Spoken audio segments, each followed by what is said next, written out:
Hi ಎಲ್ರಿಗೂ ನಮಸ್ಕಾರ. Welcome back to my YouTube channel. ನಾನು ವೀಣಾ ತುಮಕೂರಿಂದ. ಎಲ್ರಿಗೂ ದೀಪಾವಳಿ ಹಬ್ಬದ ಹಾರ್ದಿಕ ಶುಭಾಶಯಗಳು. ಆ್ಯಂಡ್ ಈ ಹಬ್ಬವನ್ನು ಧನಲಕ್ಷ್ಮಿ ಪೂಜೆ ತುಂಬ ಚೆನ್ನಾಗಿ ಮಾಡ್ತಾರೆ. ಅದರಲ್ಲಿ ನಾವು ಒಬ್ಬರು ಎವ್ರಿ ಇಯರ್ ಧನಲಕ್ಷ್ಮಿ ಪೂಜೆನ ನಮ್ಮ ಮನೇಲಿ ನಾವು ಮಾಡ್ಕೊಂಡು ಬರ್ತಾಯಿದ್ದೀನಿ. ಅಂದರೆ 3 ಇಯರ್ಸಿಂದ ಅಂತಲೇ ಹೇಳ್ಬೋದು. ಸೊ ಹಾಗಾಗಿ ಇವತ್ತು ಆ ಡೇ ಇರೋದ್ರಿಂದ ಪೂಜೆಗೆಲ್ಲ ಪ್ರಿಪ್ರೇಷನ್ನು ನಿನ್ನೆ ಎಲ್ಲ ಏನೇನು ಬೇಕು ಅಂತ ಹೇಳಿ ಮಾರ್ಕೆಟಿಂದ ಲಿಸ್ಟ್ ಮಾಡ್ಕೊಂಡು ತೊಗೊಂಡು ಬಂದು ಇವತ್ತು ಪೂಜೆ ಮಾಡ್ಕೊಳ್ತಾ ಇದ್ದೀನಿ. ಆ್ಯಕ್ಚುಲಿ ಈವ್ನಿಂಗ್ ಪೂಜೆ ಮಾಡೋದು, ಬಟ್ ಮಾರ್ನಿಂಗಿಂದನೇ ಎಲ್ಲ ಕೆಲಸಗಳು ಮನೇಲಿ ಸ್ಟಾರ್ಟ್ ಆಗಿದೆ ಅಂತಲೇ ಹೇಳ್ಬೋದು. ಸೊ ಮೊದಲು ದೇವ್ರ ಸಾಮಾನು ಏನೇನಿದೆ ಅದೆಲ್ಲ ನೀಟಾಗಿ ತೊಳೆದಿಟ್ಕೊಂಡಿದ್ದೀನಿ. ಆ್ಯಂಡ್ ಬೆಳ್ಳಿ ಐಟಮ್ಸ್ನ ಯಾರ್ಯಾರು ತೊಳಿತಾ ಇದ್ದೀರಾ ದಯವಿಟ್ಟು ಅದು ಕೋಲ್ಗೇಟ್ ಪೌಡ್ರ್ ಬರುತ್ತಲ್ವ, ಸೊ ಅದನ್ನು ಯೂಸ್ ಮಾಡ್ಕೊಂಡು ವಾಶ್ ಮಾಡಿ. ಒಂದೇ ಒಂದು ಮಾರ್ಕ್ ಕೂಡ ಇರಲ್ಲ, ಅಷ್ಟು ನೀಟಾಗಿ ಕ್ಲೀನ್ ಆಗುತ್ತೆ, ನೋಡ್ತಿರ್ಬೋದು ನೀವು. ಆ್ಯಂಡ್ ಅದಾದಮೇಲೆ ಈ ಸಲ ದೀಪಾವಳಿ ಹಬ್ಬಕ್ಕೆ ಏನು ತೊಗೊಂಡಿದ್ದೆ ಅಂತ ಹೇಳಿದ್ರೆ, ದೇವರಿಗೆ ಅಂದ್ಬಿಟ್ಟು ಮಾಂಗಲ್ಯ ತೊಗೊಂಡು ಬಂದಿದ್ದೆ. ಲಾಸ್ಟ್ ಟೈಮ್ ಅರ್ಶಿನದ ಕೊಂಬನ್ನ ಯೂಸ್ ಮಾಡಿದ್ದೆ. ಆ್ಯಂಡ್ ಈ ಇಯರ್ ಇದನ್ನು ಪರ್ಚೇಸ್ ಮಾಡಿದ್ದೀನಿ. ಆ್ಯಂಡ್ ಗೋಲ್ಡ್ ರೇಟ್ ತುಂಬ ಜಾಸ್ತಿ ಆಗ್ತಿದೆ. ಸೊ ಯಾರಾದರೂ ಗೋಲ್ಡ್ ಪರ್ಚೇಸ್ ಮಾಡಬೇಕು, ನಾನು ಅವಾಗ ಮಾಡಬೇಕು ಇವಾಗ ಮಾಡಬೇಕು ಅಂತ ಹೇಳಿದ್ರೆ ದಯವಿಟ್ಟು ಟೈಮ್ನ ವೇಸ್ಟ್ ಮಾಡಬೇಡಿ, ಇಮಿಡಿಯೇಟ್ ಪರ್ಚೇಸ್ ಮಾಡಿ. ಯಾಕೆ ಅಂತ ಹೇಳಿದ್ರೆ gold rate every time hike ಆಗ್ತದೆ, ಕಡಿಮೆ ಅಂತ ಆಗ್ತಾಯಿಲ್ಲ. ಸೊ ಹಾಗಾಗಿ ಆ್ಯಂಡ್ ಈ ಹಬ್ಬಕ್ಕೆ ಅಂತ ಹೇಳಿ ನಾನು ತೊಗೊಂಡು ಬಂದಿದ್ದು ಮಾಂಗಲ್ಯ ಒಂದೇ ಅಂತ ಹೇಳ್ಬೋದು. ಆ್ಯಂಡ್ ಇದಕ್ಕಿಂತ ಮುಂಚೆ ಕೆಲವೊಂದು ಬೆಳ್ಳಿ ಐಟಮ್ಸ್ನ ತೊಗೊಂಡು ಬಂದಿದ್ದೆ. ಆ್ಯಂಡ್ ಅದನ್ನು ಕೂಡ ನಂದು ಲಾಸ್ಟ್ ವೀಡಿಯೋನಲ್ಲಿ ಶೇರ್ ಮಾಡಿದ್ದೀನಿ. ಸೊ ಪ್ರೈಸಿಂಗ್ ಡೀಟೇಲ್ಸ್ ಆಗಿರ್ಬೋದು ಅಥವಾ ಯಾವ ಶಾಪಲ್ಲಿ ಬೈ ಮಾಡಿದೆ ಅಂತ ಏನಾದ್ರು ಫೀಡ್ಬ್ಯಾಕ್ ಬೇಕಿತ್ತು ಅಂತಂದರೆ ನಂದು ಲಾಸ್ಟ್ ವೀಡಿಯೋನ ಚೆಕ್ ಮಾಡಿ. ಆ್ಯಂಡ್ ಇಲ್ಲಿ ದೇವ್ರಿಗೆ ರೆಡಿ ಮಾಡ್ಕೊತಾ ಇರೋದು, ಒಂದು ತಟ್ಟೆಗೆ ಮಡ್ಲಕ್ಕಿ ಹಾಕ್ಕೊಂಡು ಬಿಂದಿಗೆ ಇಟ್ಕೊಂಡು ಕಲಶಕ್ಕೆ ಅಂತ ರೆಡಿ ಮಾಡ್ಕೊಳ್ತಾ ಇದ್ದೀನಿ. ಆ್ಯಂಡ್ ಅದಾದಮೇಲೆ ಇದನ್ನೆಲ್ಲ ರೆಡಿ ಮಾಡಿಬಿಟ್ಟು ಸೀರೆ ಉಡ್ಸೋವಂಥದ್ದು. ನಾನು ಹೇಳಿದ್ನಲ್ಲ ಮಾರ್ನಿಂಗಿಂದನೇ ಸ್ಟಾರ್ಟ್ ಮಾಡಿದ್ವಿ ಅಂತಲೇ ಹೇಳ್ಬೋದು. ಫಸ್ಟ್ ಎದ್ದ ತಕ್ಷಣ ಸ್ವಲ್ಪ ತಿಂಡಿ ಮಾಡ್ಕೊಂಡು ತಿಂದ್ಬಿಟ್ಟು ಅದಾದಮೇಲೆ ಪೂಜೆ ಸಾಮಾನೆಲ್ಲ ತೊಳ್ಕೊಂಡು ರೆಡಿ ಮಾಡ್ಕೊಳ್ತಾ ಇರೋದು. ಆ್ಯಂಡ್ ಇನ್ನೊಂದು ಕಡೆ ಅಡುಗೆನೂ ಕೂಡ ರೆಡಿ ಮಾಡ್ಕೊಳ್ತಾ ಇದ್ವಿ. ಆ್ಯಂಡ್ ಫ್ಯಾಮಿಲಿ ಮೆಂಬರ್ಸ್ ಅಷ್ಟೇ ಮಾಡ್ಕೊಳ್ತಾ ಇದ್ವಿ. ಸೊ ಹಾಗಾಗಿ ಇದು ಬಂದು ಕಂಪ್ಲೀಟ್ ಸೀರೆ ಉಡಿಸ್ತಾ ಇರೋದು. ಆ್ಯಂಡ್ ಲಾಸ್ಟ್ ಟೈಮ್ ವರಮಹಾಲಕ್ಷ್ಮಿ ಹಬ್ಬ ವೀಡಿಯೋನಲ್ಲಿ ಕೂಡ ಸೀರೆ ಹೇಗೆ ಡ್ರೈಪ್ ಮಾಡ್ತೀವಿ ಅಂತ ಕೂಡ ವೀಡಿಯೋ ಹಾಕಿದ್ದೀನಿ. ಅದರಲ್ಲಿ ಕಂಪ್ಲೀಟ್ ಸೀರೆ ಡ್ರಾಪ್ದು ವೀಡಿಯೋ ಇದೆ, ಅದನ್ನು ಚೆಕ್ ಮಾಡಿ. ಸೊ ಇದಾದಮೇಲೆ ದೇವರಿಗೆ ಅಲಂಕಾರ ಮಾಡಿರೋದು. ಈ ಅಲಂಕಾರ ಹೇಗಿದೆ ಅಂತ ಕಮೆಂಟ್ ಮಾಡಿ ತಿಳಿಸಿ. ಅದಾದಮೇಲೆ ಲಾಸ್ಟ್ ವೀಡಿಯೋನಲ್ಲೇ ಹೇಳಿದೆ ಹಾರ ಬಂದು ನಾವೇ ರೆಡಿ ಮಾಡ್ಕೊಂಡಿರೋದು ಅಂತ. ಆ್ಯಂಡ್ ಈ ಹಾರ ಹೇಗೆ ಕಾಣಿಸ್ತಾ ಇದೆ ಅಂತಲೂ ಕೂಡ ಕಮೆಂಟ್ ಮಾಡಿ. ಅಮ್ಮ ಮತ್ತು ನನ್ನ ತಂಗಿ ಇಬ್ಬರು ಸೇರ್ಕೊಂಡು ಹಾರ ರೆಡಿ ಮಾಡಿದ್ದಾರೆ. ಸೊ ಪೂಜೆಗೆಲ್ಲ ರೆಡಿ ಆಗಿದ್ಮೇಲೆ ನಾನು ಹೇಳಿದ್ನಲ್ವ, ಅಡುಗೆನೂ ಕೂಡ ಒಂದು ಸಲ ರೆಡಿ ಆಗ್ತಿದೆ ಅಂತ ಹೇಳ್ಬೋದು. ಆ್ಯಂಡ್ ಒಂದೇ ಸಲ ಊಟ ಈವ್ನಿಂಗ್ ಮಾಡ್ಕೊಳ್ಳೋದಕ್ಕೆ ಅಂತ ಹೇಳಿ ಅಡುಗೆನೂ ಕೂಡ ರೆಡಿ ಮಾಡ್ತಾಯಿದ್ರು. ಸೊ ಅದಾದಮೇಲೆ ಎಲ್ಲ ರೆಡಿ ಮಾಡಿಕೊಂಡು ನಾನು ರೆಡಿ ಆಗಿಬಿಟ್ಟು ಪೂಜೆಗೆ ಅಂತ ಮಾಡೋ ಅಷ್ಟರಲ್ಲಿ 6 ಗಂಟೆ ಆಯಿತು. ಎಲ್ಲ ರೆಡಿ ಮಾಡಿಕೊಂಡು ಅಡುಗೆ, ದೇವರ ಅಲಂಕಾರ ಆಗಿರ್ಬೋದು, ಆ್ಯಂಡ್ ಒಳಗಡೆ ದೇವ್ರ ಮನೆ ರೆಡಿ ಮಾಡ್ಕೊಂಡಿರೋದಾಗಿರ್ಬೋದು, ಎಲ್ಲ ಮುಗಿಸ್ಕೊಳ್ಳೋ ಅಷ್ಟರಲ್ಲಿ 6 ಗಂಟೆ ಒಳಗಡೆ ಪೂಜೆ ಮಾಡ್ಕೊಬೇಕಿತ್ತು ಅಂಥೇಳಿ ಪೂಜೆನೂ ಸ್ಟಾರ್ಟ್ ಮಾಡಿದೆ. ಎಲ್ಲ ರೆಡಿ ಮಾಡಿಬಿಟ್ಟು ದೇವರಿಗೆ ಮತ್ತೆ ಅರ್ಶಿನ ಕುಂಕುಮ ಅಕ್ಷತೆ ಹೂವು ಇಟ್ಟು ನಾವೇನೇನು ಬೇಡ್ಕೊಬೇಕು, ಏನು ಕೇಳ್ಕೊಳ್ಬೇಕು ದೇವ್ರಿಗೆ ಅಂತ ಒಂದು ಲಿಸ್ಟ್ ಇಟ್ಕೊಂಡಿರ್ತೀವಿ ಅಲ್ವಾ, ಇದನ್ನು ಕೇಳ್ಕೊಬೇಕು ದೇವ್ರಿಗೆ ಪೂಜೆ ಮಾಡಿ ಅಂತ ಹೇಳಿ. ಸೊ ಅದೇ ರೀತಿ ನಮ್ಮದು ಒಂದು ಶಾರ್ಟ್ ಲಿಸ್ಟ್ ಇರುತ್ತೆ.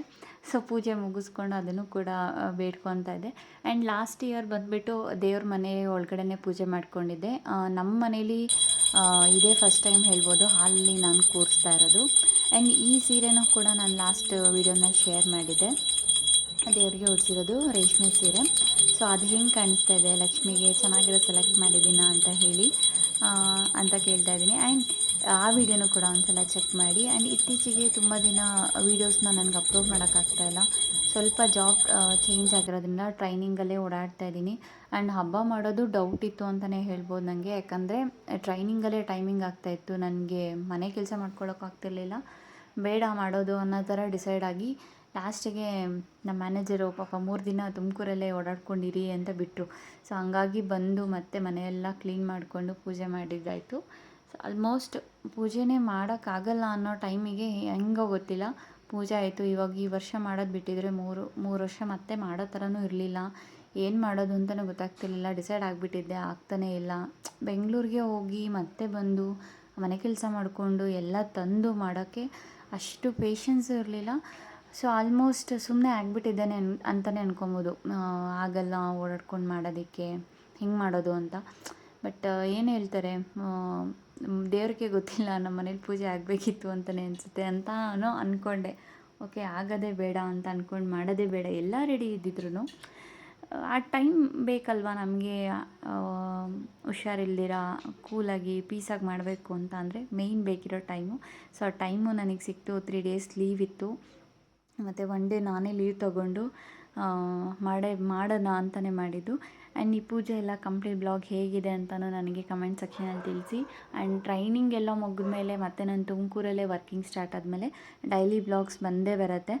ಅದನ್ನಂತೂ ಸ್ಟಾರ್ಟ್ ಮಾಡಿದ್ದೀನಿ, ಮಾಡಲೇಬೇಕು ಅಂತ ಬಿಡಬಾರ್ದು ಅಂಥೇಳಿ ಸ್ಟಾರ್ಟ್ ಮಾಡಿದ್ಮೇಲೆ ಮತ್ತೆ ಜಾಬ್ ಚೇಂಜ್ ಆಯಿತು, ಟ್ರೈನಿಂಗ್ ಸೆಷನ್ನು ಕಂಪ್ಲೀಟ್ ನಾನೇ ಬ್ಯುಸಿಯಾಗಿಬಿಟ್ಟಿದ್ದೀನಿ, ನನಗೆ ಟೈಮ್ ಸಿಗ್ತಿಲ್ಲ, ಈ ಥರ ಎಲ್ಲ ಇದೆ. ಸೊ ಹಾಗಾಗಿ ಸ್ವಲ್ಪ ಡಿಲೇ ಆಗ್ತಾಯಿದೆ ನಂದು ಯೂಟ್ಯೂಬ್ನಲ್ಲಿ ವೀಡಿಯೋಸ್ ಬರೋದಕ್ಕೆ. ಆ್ಯಂಡ್ ಇದಾದಮೇಲೆ ನನ್ನ ಸಿಸ್ಟರು ಕೂಡ ಪೂಜೆ ಮಾಡ್ತಾಯಿದ್ದಾಳೆ.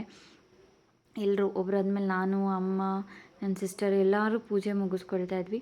ಯಾರ್ಯಾರಿಗೆ ಏನೇನು ರಿಕ್ವೆಸ್ಟ್ ಇದೆ ಆ್ಯಂಡ್ ಈ ಪೂಜೆ ನೋಡ್ತಾ ಇರೋರು ನಿಮ್ಗೇನಾದ್ರು ಬೇಕು ಅಂತಲೂ ನಮ್ಮನೆ ಲಕ್ಷ್ಮಿ ಹತ್ರ ಕೇಳ್ಕೊಳ್ಳಿ ಏನಾಗಬೇಕು ಅಂಥೇಳಿ. ಅಮ್ಮ ಅಂತೂ ತುಂಬ ಭಕ್ತಿಯಿಂದ ಪೂಜೆ ಮಾಡ್ತಾಯಿದ್ರು. ನಾವೊಂದು ಸ್ವಲ್ಪ ವೀಡಿಯೋ ಮಾಡ್ಕೊತಾ ಇದ್ದೀವಿ, ಇವಾಗ ವೀಡಿಯೋ ಮಾಡ್ಬೇಕಾದ್ರೆ ನಮಗೆ ಅನಿಸುತ್ತಲ್ವ, ಓಕೆ ವೀಡಿಯೋ ಮಾಡ್ತಿದ್ದಾಳೆ, ನಾನು ಪೂಜೆ ಮಾಡ್ತಾಯಿದ್ದೀನಿ ಅಂತ. ಬಟ್ ನಮ್ಮಮ್ಮ ಅಂತೂ ನೀವೇನಾದರೂ ಮಾಡ್ಕೊಳ್ಳಿ, ನಾನು ನೆಮ್ಮದಿಯಾಗಿ ಪೂಜೆ ಮಾಡ್ತೀನಿ ಅಂತ ಒಂದು ಕಡೆ ನೆಮ್ಮದಿಯಾಗಿ ಮಾಡ್ತಾಯಿದ್ರು. ಆ ಥರ ಫೀಲಲ್ಲಿ ಅವ್ರು ಮಾಡ್ತಾಯಿದ್ರು. ಸೊ ನಾವೇನು ಮಾಡ್ತಿರ್ತೀವಿ ಒಂದ್ಸಲ, ಓಕೆ ವೀಡಿಯೋ ಮಾಡ್ತಿದ್ದಾಳೆ ನನ್ನ ತಂಗಿ, ಆ ಥರ ಎಲ್ಲ ಯೋಚನೆ ಮಾಡ್ತಿರ್ತೀವಿ. ಸೊ ಅದರಲ್ಲಿ ನಮ್ಮಮ್ಮ ಅಂತೂ ಫುಲ್ ಕನ್ಫ್ಯೂಷನಲ್ಲಿ ನೋಡ್ತಾ ಇದ್ದಾರೆ, ಹೂವು ನಾನು ಎಲ್ಲಿ ಇಡಲಿ ಅಂತ. ಈ ಕಡೆ ನನ್ನ ತಂಗಿ ಗೈಡ್ ಮಾಡ್ತಾಯಿದ್ಲು, ಇಲ್ಲಿಡು ಅಲ್ಲಿಡು ಅಂತ ಹೇಳಿ. ಸೊ ಫೈನಲಿ ಅಮ್ಮನೂ ಪೂಜೆ ಎಲ್ಲ ಮುಗಿಸ್ಕೊಂಡ್ರು. ಪೂಜೆ ಎಲ್ಲ ಮುಗಿದ್ಮೇಲೆ ದೇವರಿಗೆಲ್ಲ ಎಡೆ ಮಾಡಿ ಮತ್ತು ಮಂಗಳಾರತಿನೂ ಮುಗಿಸ್ಕೊಂಡ್ವಿ. ಸೊ ಅದಾದಮೇಲೆ ಊಟ ಮಾಡೋಣ ಅಂಥೇಳಿ. ಸೊ ಅದಕ್ಕೂ ಮುಂಚೆ ಇಲ್ಲಿ ಬಂದು ನಮ್ಮ ಪುಟಾಣಿ ಒಬ್ಬಳು ಬಂದಿದ್ಲು ನಮ್ಮ ಮನೆಗೆ. ಸೊ ಅವಳು ಎಲ್ಲನೂ ನಾವು ಸೇರಿಕೊಂಡು ಪಟಾಕಿ ಎಲ್ಲ ಹಚ್ಚಿ ಚೆನ್ನಾಗಿತ್ತು ಅಂತಲೇ ಹೇಳ್ಬೋದು. ಆ್ಯಂಡ್ ಲಾಸ್ಟ್ ಇಯರು ಕೂಡ ಇದೇ ಥರ ಸೆಲೆಬ್ರೇಷನ್ ಆಗಿತ್ತು. ಬಟ್ ದೇವ್ರನ್ನ ಮಾತ್ರ ಹಾಲಲ್ಲಿ ಕೂರಿಸಿರಲಿಲ್ಲ, ಇದೇ ಫಸ್ಟ್ ಟೈಮ್ ದೇವ್ರನ್ನ ಹಾಲಲ್ಲಿ ಕೂರಿಸ್ತಾ ಇರೋದು. ಸೊ ಅದಾದಮೇಲೆ ಪಟಾಕಿ ಎಲ್ಲ ಹೊಡೆದು ಬಂದಿರೋರಿಗೆಲ್ಲ ಅರ್ಶಿನ ಕುಂಕುಮ ಕೊಟ್ಟು, ಸೊ ಹ್ಯಾಪಿ ದೀಪಾವಳಿ ಆ ಥರ ಫೀಲ್ ಆಯಿತು. ಚೆನ್ನಾಗಿತ್ತು ಅಂತಲೇ ಹೇಳ್ಬೋದು ಹಬ್ಬ. ಸೊ ನಿಮಗೇನು ಅನ್ನಿಸ್ತು ಅಂತಲೇ ಹೇಳಿ. ವಿಡಿಯೋ ನೀವು ಇದರಲ್ಲಿ ಇನ್ನೂ ಏನು ಆ್ಯಡ್ ಮಾಡ್ಬೋದು ಆ್ಯಂಡ್ ನೆಕ್ಸ್ಟ್ ಇಯರ್ಗೆ. ಸೊ ಈ ವರ್ಷ ಮುಗೀತು ದೀಪಾವಳಿ, ಆ್ಯಂಡ್ ನೆಕ್ಸ್ಟ್ ಇಯರ್ಗೆ ಇನ್ನು ಹಬ್ಬ ಸ್ಟಾರ್ಟ್ ಆಗಬೇಕು ಅಂತಂದರೆ ಇನ್ನೂ ಏಪ್ರಿಲ್ ಯುಗಾದಿ ಬರುತ್ತೆ. ಆ್ಯಂಡ್ ಅದಾದಮೇಲೆ ವರಮಹಾಲಕ್ಷ್ಮಿ ಬರೋಕ್ಕೆ ಇನ್ನೂ ಒಂದು 8 ಮಂತ್ಸ್ ಟೈಮ್ ಇದೆ. ಸೊ ಇದರಲ್ಲಿ ನಮ್ಮ ವಿಡಿಯೋ ನೀವು ನೋಡ್ತಾ ಇದ್ರೆ ಏನಾದ್ರು ಮಿಸ್ಟೇಕ್ಸ್ ಇದ್ದರೆ, ಸೊ ಏನಾದ್ರು ಕರೆಕ್ಷನ್ಸ್ ಇತ್ತು ಅಂದರೆ ನೀವು ಕಮೆಂಟ್ ಸೆಕ್ಷನಲ್ಲಿ ತಿಳಿಸಿ. ಸೊ ಅದನ್ನೆಲ್ಲ ರೆಡಿ ಮಾಡೋಣ ನೆಕ್ಸ್ಟ್ ಇಯರ್. ಪುಟಾಣಿ ಹಚ್ತಾ ಇದ್ದಾಳೆ ಅಂತ ಹಿಂಗಲ್ಲಿ ಹೇಳ್ತಾ ಇದ್ದು, ಕುಡಿ ನಾನೇ ಇಟ್ಕೊಳ್ತೀನಿ ಅಂತ ಕ್ಯೂಟಾಗಿ.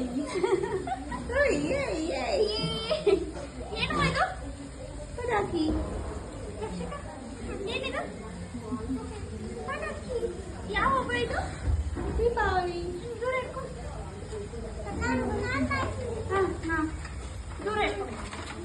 ನೀನು ಮಾಡೋ ಅಷ್ಟು ಅದು ಮುಗ್ದೇ ಹೋಗುತ್ತೆ. ಇಲ್ಲೇ ಹಚ್ಬಿಟ್ಟು ಇಲ್ಲಿ ಸೈಡಿಗೆ ಹಾಕೋಣ, ಆಯ್ತಾ? ಸೈಡಿಗೆ ಹಾಕಬೇಡಿ, ಅದನ್ನ ಕಾಲಲ್ಲಿ ಯಾರಾದ್ರೂ ತುಳಿದ್ರೆ ಅಲ್ಲ. ಸೊ ಈ ಥರ ನಮ್ಮ ದೀಪಾವಳಿನ, ನಮ್ಮ ಟೈಮ್ನ ಈ ಥರ ಹಬ್ಬಕ್ಕೆ ಅಂತಲೇ ಸ್ಪೆಂಡ್ ಮಾಡಿದ್ವಿ. ಸೊ ನಿಮ್ಮ ಮನೇಲಿ ದೀಪಾವಳಿ ಹೇಗೆ ಆಚರಣೆ ಮಾಡಿದ್ರಿ, ನಿಮ್ಮ ದೀಪಾವಳಿ ಹೇಗಿತ್ತು ಅಂತ ಹೇಳಿ ಕಮೆಂಟ್ ಮಾಡಿ. ಆ್ಯಂಡ್ ಏನಾದ್ರು ಕರೆಕ್ಷನ್ಸ್ ಇತ್ತು ಅಂದ್ರೂ ಕೂಡ ಕಮೆಂಟ್ ಮಾಡಿ. ಆ್ಯಂಡ್ ನಮ್ಮ ಮನೆ ಲಕ್ಷ್ಮಿ ಅಂತೂ ತುಂಬ ಚೆನ್ನಾಗಿ ಮುದ್ದಾಗಿ ಕಾಣಿಸ್ತಾ ಇದ್ಲು. ಆ್ಯಂಡ್ ಈ ಸ್ಯಾರಿ ಬ್ಲೌಸ್ ಬಗ್ಗೆ ಹೇಳಬೇಕು ಅಂತ ಹೇಳಿದ್ರೆ, ಪಾರು ಸೀರಿಯಲ್ಲು ಮೋಕ್ಷಿತಾ ಅವ್ರದ್ದು ಒಂದು ಬ್ಲಾಗ್ ಮಾಡಿದರು, ಅವರು ಬ್ಲೌಸ್ನ ಎಲ್ಲಿ ಸ್ಟಿಚ್ ಮಾಡ್ತೀನಿ ಅಂಥೇಳಿ. ಸೊ ಅದೇ ಥರನೇ ಬ್ಲೌಸ್ ನನಗೆ ಸ್ಟಿಚ್ ಮಾಡಬೇಕು ಅಂತ ರತ್ನಮ್ ಡಿಸೈನಲ್ಲಿ ನಾನು ಈ ಬ್ಲೌಸ್ನ ಸ್ಟಿಚ್ ಮಾಡಿಸ್ಕೊಂಡಿದ್ದು. ಸೊ ಇದೆಲ್ಲ ಹೇಗೆ ಕಾಣಿಸ್ತಾ ಇದೆ ಅಂತ ಕಮೆಂಟ್ ಮಾಡಿ. ಆ್ಯಂಡ್ ನೀವು ಏನಾದರೂ ಬ್ಲೌಸ್ನ ಸ್ಟಿಚ್ ಮಾಡಿಸ್ಬೇಕು ಅಂತ ಹೇಳಿದ್ರೆ ನಾನು ಇನ್ಸ್ಟಾಗ್ರಾಮ್ ಐಡಿನ ಅವ್ರನ್ನ ಟ್ಯಾಗ್ ಮಾಡಿದ್ದೀನಿ, ಚೆಕ್ ಮಾಡಿ. ನೀವು ಯಾವ ಮೆಷರ್ಮೆಂಟಲ್ಲಿ ಹೇಳ್ತೀರಾ, ಹೇಗೆ ಹೇಳ್ತೀರಾ ಹಾಗೆ ತುಂಬ ಚೆನ್ನಾಗಿ ಸ್ಟಿಚ್ ಮಾಡಿಕೊಡ್ತಾರೆ. ಆ್ಯಂಡ್ ನಾನು ಇನ್ನೂ ಕೆಲವೊಂದು ಸ್ಯಾರಿಗಳನ್ನ ಪೆಂಡಿಂಗ್ ಇಟ್ಟಿದ್ದೀನಿ ಅಲ್ಲಿ ಸ್ಟಿಚ್ ಮಾಡಿಸ್ಬೇಕು ಅಂತ. ಸೊ ಹೇಳಿದ್ನಲ್ಲ ಬೆಂಗಳೂರು ಟ್ರೈನಿಂಗ್ ಓಡಾಡ್ತಿದ್ದೀನಿ ಅಂಥೇಳಿ. ಸೊ ಅದೆಲ್ಲ ಕಂಪ್ಲೀಟ್ ಆದಮೇಲೆ ನಂದು ಇನ್ನೂ ಬೇರೆ ಬ್ಲೌಸ್ಗಳನ್ನ ಅಲ್ಲಿ ಸ್ಟಿಚ್ ಮಾಡಿ ಅದನ್ನು ಕೂಡ ಬ್ಲಾಗ್ ಮಾಡಿ ಅಪ್ಲೋಡ್ ಮಾಡ್ತೀನಿ, ಯಾವ ಪ್ಯಾಟ್ರನಲ್ಲಿ ನಾನು ಮಾಡ್ಕೊಂಡಿದ್ದೀನಿ ಅಂತ ಹೇಳಿ. ಸೊ ಇಲ್ಲಿಗೆ ಈ ವಿಡಿಯೋನ ಎಂಡ್ ಮಾಡ್ತೀನಿ. ಆ್ಯಂಡ್ ಒನ್ಸ್ ಅಗೇನ್ ಎಲ್ರಿಗೂ ದೀಪಾವಳಿ ಹಬ್ಬದ ಹಾರ್ದಿಕ ಶುಭಾಶಯಗಳು. ಎಲ್ಲರೂ ಹಬ್ಬನ ತುಂಬ ಚೆನ್ನಾಗಿ ಎಂಜಾಯ್ ಮಾಡಿ. 3 days ಲೀವ್ ಸಿಕ್ಕಿದೆ. ಆ್ಯಂಡ್ ಈ ವಿಡಿಯೋ ಯಾರು ನೋಡ್ತಾ ಇದ್ದೀರಾ ಎಲ್ರಿಗೂ ಥ್ಯಾಂಕ್ ಯು.